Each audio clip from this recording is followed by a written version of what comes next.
अस्सलाम वालेकुम guys, Haroon bag here. क्या यूएसडीटी ख़त्म होने वाला है? क्या यूएसडीटी अब इलीगल हो गया है? बिटकॉइन की मार्केट क्रैश करेगी या नहीं? आप लोगों को क्या करना चाहिए अगर आप यूएसडीटी होल्ड करते हो या उसमें ट्रेड करते हो? और क्रिप्टो की मार्केट पे इसके क्या असरात पड़ेंगे, वो तमाम चीज़ें हम इस वीडियो में डिस्कस करेंगे और मैं थोड़ी सी टेक्निकल चीज़ें भी इस वीडियो में आप लोगों को बताऊंगा, ताकि आप लोग अच्छे इन्फॉर्म तरीके से बाकी लोगों से भी आर्गूमेंट्स कर सको, ताकि अगर कल को कोई भी इन्फ्लुएंसर, कोई भी कंटेंट क्रिएटर मुंह उठा के कोई भी किस्सा लेके आ जाता है तो एटलीस्ट आप उसको कमेंट्स में बता सको कि यू आर लाइंग, आप बिल्कुल आउटराइट झूठ बोल रहे हो, बकवास कर रहे हो। ठीक है, तो इसमें थोड़ी सी टेक्निकल चीज़ें भी होंगी, तो ये वीडियो आप लोगों ने पूरी देखनी है ताकि सारा का सारा मैसेज जो है वो क्लियर हो। First of all, USDT is not illegal. ठीक है, यूएसडीटी इलीगल नहीं है। ये मैं आपको इस जो स्क्रीन शेयर है इसमें भी बताऊंगा। सो हुआ इस तरह है कि MiCA which is called markets in crypto asset regulations, तो यूरोप ने ये रेगुलेशंस इंट्रोड्यूस की हैं अपनी मार्केट के अंदर, ताकि वो ये देख सकें कि जो स्टेबल कॉइन्स हैं, ईदर दे आर मनी और दे रिप्रेजेंट एसेट। ठीक है, मनी वाले को हम कहते हैं ईएमटी, ई मनी टोकन्स, और एसेट रेफरेंस टोकन्स को हम कहते हैं एआरटी। ठीक है, तो यूरोप के जो मीका रेगुलेशंस हैं उसने सारे स्टेबल कॉइन्स वालों को जमा किया और कहा है कि यार, या तुम पैसा हो या तुम एसेट हो, तुम क्या चीज़ हो? Bitcoin is an asset, Solana is an asset, Ethereum is an asset, but what about USDT? USDT क्या चीज़ है? पैसा है या एसेट है?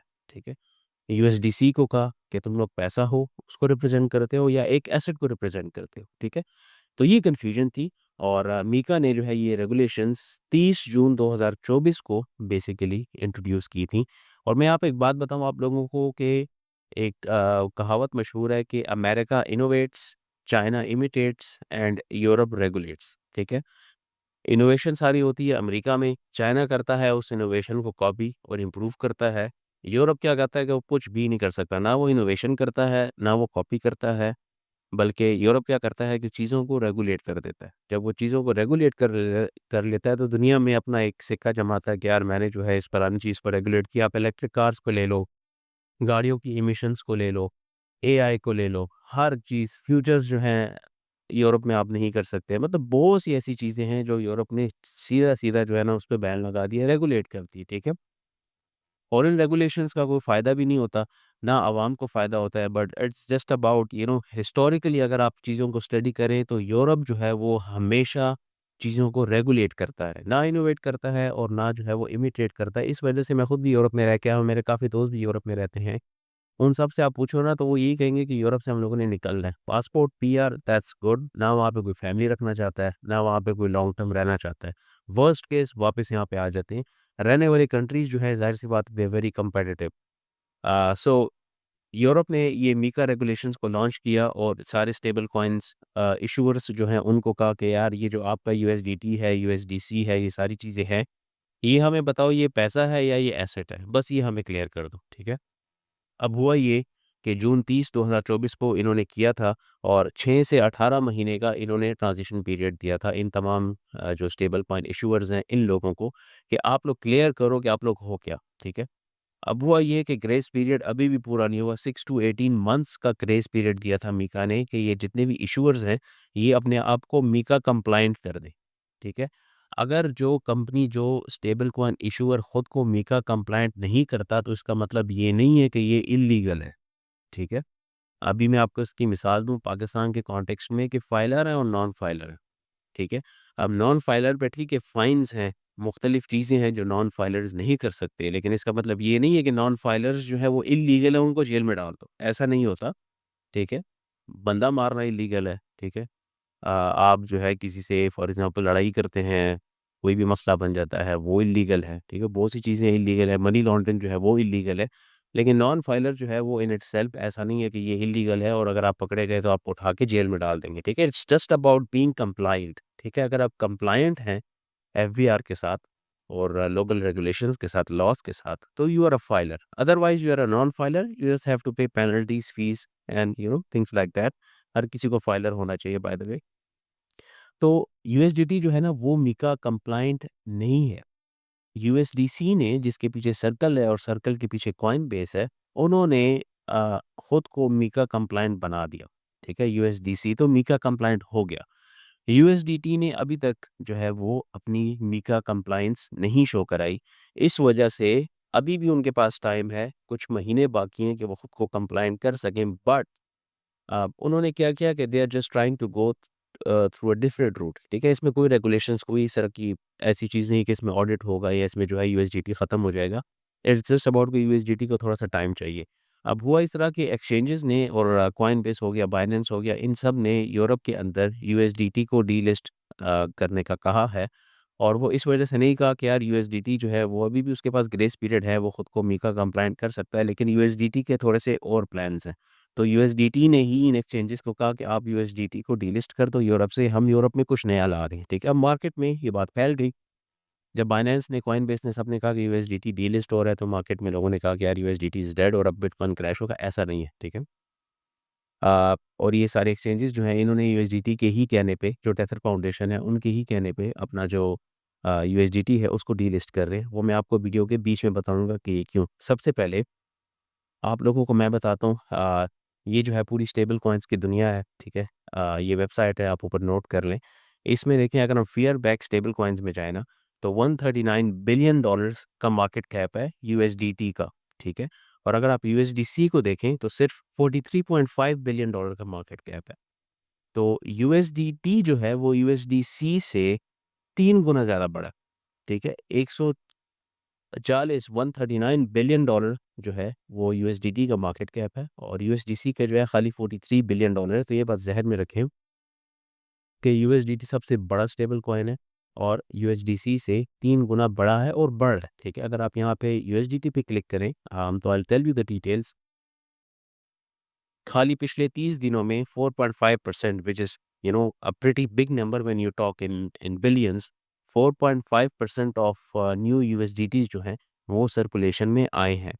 ठीक है, एक दिन का जो वॉल्यूम है ट्रेडिंग, जो यूएसडीटी से आप लोग ट्रेडिंग करते हैं, वो 85 बिलियन डॉलर है, और 7 दिन का वॉल्यूम ऑलमोस्ट जो है 470 बिलियन डॉलर तक पहुंचा हुआ है। So these are very big numbers. इतनी बड़े इंस्टीट्यूशन को आप अचानक से कहो कि यार यू आर डी लिस्टेड और मीका से कंप्लाई करो, तो ये पूरा का पूरा मीका ही खरीद सकता है। इनके पास इतनी पावर है। ठीक है, लेकिन बस वो लोगों ने एक फट बनाया हुआ है कि यार ये होगा और वो होगा। ये तो मैंने आपको बता दिया थोड़ा सा यूएसडी टी के बारे में। इसके बाद हमारे पास बाकी भी सारे स्टेबल कॉइन्स हैं, but they are pretty small. ठीक है, आप अगर बीयूएसडी को देखें तो बीयूएसडी जो है वो 67 मिलियन जो है उसका टोटल मार्केट कैप है, विच इज़ प्रीटी स्मॉल। ठीक है, तो सारी जो बड़ी बड़ी आपके पास ट्रेड्स है ना, वो होती हैं यूएसडीटी में। ठीक है, एक तो ये बात होगी। अब दूसरी बात कि टेथर ने बाकी एक्सचेंजेस को क्यों कहा कि आप हमें डीलिस्ट कर दो। मीका गया तेल लेने, हम कुछ और ला रहे हैं मार्केट में जो यूरोपियन मार्केट में होगा। ठीक है, तो ये टेथर का अपना ब्लॉग है। ठीक है, और टेथर का अगर आप ब्लॉग देखो तो ये 17 दिसंबर को इन्होंने ब्लॉग पोस्ट दी थी। तो इन्होंने क्या किया है कि tether is the largest digital asset company in the world. तो इन्होंने स्टेबल आर, जो कि बेसिकली एक, आर का मतलब है रेगुलेटेड, जो स्टेबल आर है या stable regulated stablecoin company का नाम है। They operate in Europe and they are all MiCA compliant. ठीक है, तो उस कंपनी में टेथर ने इन्वेस्ट किए। ठीक है, बैक डोर पे टेथर ने ये कंपनी खरीद ली है। ठीक है, अब स्टेबल आर क्या है, यहाँ पे लिखा हुआ है Tether investment into StablR signals its commitment to the European market and its support for leading fully regulated stablecoins. ठीक है, टेथर कहता है कि यूएसडीटी को छोड़ दो, यूएसडीटी यूरोप से भी बड़ी चीज़ है। ठीक है, हम क्या करते हैं कि यूरोप में ये स्टेबल आर कंपनी काम कर रही है, जो कि स्टेबल कॉइन्स इशू करती है, रेगुलेटेड स्टेबल कॉइन इशू करती है, मीका कंप्लाइंट है। हम इस कंपनी को खरीदते हैं, इसमें हम इन्वेस्ट करते हैं, और इनके थ्रू हम एक और version of USDT European market में लाएंगे, जो मीका कंप्लाइंट होगा, जो तमाम एक्सचेंजेस के ऊपर लिस्ट होगा। ठीक है, ये जो है बेसिकली स्टेबल आर की वेबसाइट है, स्टेबल रेगुलेटेड यूरोपियन। ठीक है, इसमें हमारे पास EURR है, जो जिस तरह हमारे पास USDT होता है और हमारे पास उसका डॉलर वर्जन भी होता है, यूरो वर्जन भी होता है, ये USDR है। ठीक है, this thing USD regulated, this will be the new stable coin in Europe, जो कि बैक्ड बाय टेथर फाउंडेशन होगा, और टेथर फाउंडेशन ने USDT बनाया हुआ है। 140 बिलियन डॉलर का उसका मार्केट कैप है। हर हफ्ते के हिसाब से 1-1 बिलियन डॉलर मार्केट में फेंक रहे हैं। ठीक है, तो यूएसडीआर भी इन्हीं का ही है, इन्हीं का स्टेबल कॉइन है। ठीक है, ये कंपनी जो है ये अब टेथर की कंपनी है, और ये जो USDR है ये आपके पास आएगा यूरोप में। अब इशू ये है कि जो लोग अक्सर डिस्कस कर रहे हैं जो इनर सर्कल्स में है कि यार यूएससीसी ने खुद को मीका कंप्लायंट कर दिया, यूएसडीटी ने क्यों नहीं किया? तो देखो USDT is operating from Hong Kong, बहुत बड़ी कंपनी है। वो नहीं चाहते कि मीका कंप्लायंट के चक्कर में रेगुलेशंस वाले और ये जितने भी लोग हैं ये यूएसडीटी के अंदर जाके उसको ऑडिट करना, ये करना, वो करना और एक नया पूरा का पूरा कट्टा खुल जाएगा। क्योंकि यूएसडीटी बहुत बड़ा है, यूएसडीसी से 3 गुना ज़्यादा बड़ा है, ठीक है? और वो हर कंट्री में जो है वो ऑपरेट कर रही है। जहाँ यूएसडीसी है भी नहीं, वहाँ पे भी यूएसडीटी है, बहुत बड़ी चीज़ है। तो इसी तरह है जिस तरह बहुत बड़ी कंपनी जो होती है जब वो किसी छोटे कंट्री में जाती है तो वहाँ पे कोई ना कोई कंपनी एक्वायर कर लेती है, कंपनी खरीद लेती है, क्या और उसके थ्रू अपने ऑपरेशंस चलाते हैं। तो यूएसडीटी भी यही कर रहा है और ऐसा बिल्कुल भी नहीं है कि यूएसडीटी जो है वो इल्लीगल है या ख़त्म हो गया, मार्केट से डेड हो गया, ऐसा बिल्कुल भी नहीं है। बल्कि यूएसडीआर से जो यूएसडीटी की वो है यूरोप के अंदर जो उसका मार्केट कैप है, जो उसकी प्रेज़ेंस है, वो भी काफ़ी ज़्यादा जो है हमारे पास इम्प्रूव होगी। तो टेथर ने ये मूव किया है और खुद उनको कहा है कि हटा दो, we are bringing in the new stablecoin, ठीक है? और वैसे भी अगर आप यूरोप को देखें ना तो तकरीबन 78% ऑफ द क्रिप्टो पूरी दुनिया में इस्तेमाल होते हैं और उसका खाली जो है 20% हमारे पास यूरोप में इस्तेमाल होता है, ठीक है? और मीका रेगुलेशंस में बाय द वे यूके नहीं आता और इस 20% में सबसे ज़्यादा क्रिप्टो जो है वो आपके पास ये यूके के अंदर यूज़ होता है, ट्रांसफ़र होता है, ट्रांज़ैक्शंस होती हैं, ट्रेडिंग होती हैं। तो यूके को निकाल दो तो ये जो सारे कंपनीज़ हैं ना, ये जो सारी कंट्रीज़ हैं, ये 10% भी नहीं बनते, ठीक है?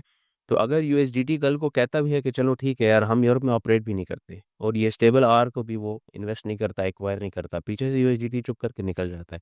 इसके बावजूद भी मार्केट पे इसका कोई असर भी नहीं पड़ेगा क्योंकि क्रिप्टो की मार्केट जो है यूरोपियन रीजन के अंदर एंड स्पेसिफिकली दोज कंट्रीज़ जिसके अंदर जो है रेगुलेशंस आ रही हैं, वहाँ पे क्रिप्टो वैसे ही बहुत छोटा है, ठीक है? वहाँ पे तो लोग क्रिप्टो से नावाकिफ़ हैं अभी भी। तो इसकी वजह से मार्केट में फिर भी कोई फ़र्क नहीं पड़ता। अब रह गई बात कि अगर बिटकॉइन और क्रिप्टो की मार्केट पे क्या असर होगा? I think this is bullish, ठीक है? अगर यूएसडीटी के फंड से लोग निकालते हैं पैसे तो वो ये आल्ट्स में डालेंगे या बिटकॉइन में डालेंगे, ठीक है? अगर वो बिटकॉइन में डालेंगे तो बिटकॉइन की प्राइस ऊपर जाएगी, अगर वो आल्ट्स में डालेंगे तो आल्ट्स की प्राइस ऊपर जाएगी, ठीक है? बहुत कम बंदे हैं जो एग्ज़िट लेके क्रिप्टो से डॉलर्स अपने बैंक में ले आएँगे, ये पैसा क्रिप्टो में ही सर्कुलेट होगा, ठीक है? तो इसकी वजह से स्टेबल कॉइन्स कंज़्यूम होंगे, they will go into assets और एसेट्स की प्राइस जो है वो आपके पास ऊपर जाएगी, so this is bullish, this is not bearish first of all. और दूसरा ये कि अगर आप यूएसडीटी यूज़ कर रहे हो तो आपको क्या करना चाहिए? कुछ नहीं करना चाहिए, यूज़ करो यूएसडीटी, ऑल गुड, कोई परेशान होने की ज़रूरत नहीं है। जो इन्फ्लुएंसर जो है आप लोगों को झूठी खबरें फैला रहा है, उसको कमेंट्स में जाके ठीक-ठाक गंदा करो, मुझे भी टैग करो।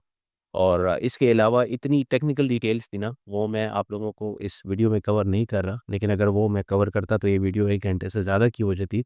लेकिन बस कहने का मतलब ये है कि परेशान मत हो, एवरीथिंग इज़ गुड। इंशाल्लाह जो है अगली वीडियो में मार्केट एनालिसिस भी आपको देंगे, मुलाकात होती है। अल्लाह हाफ़िज़।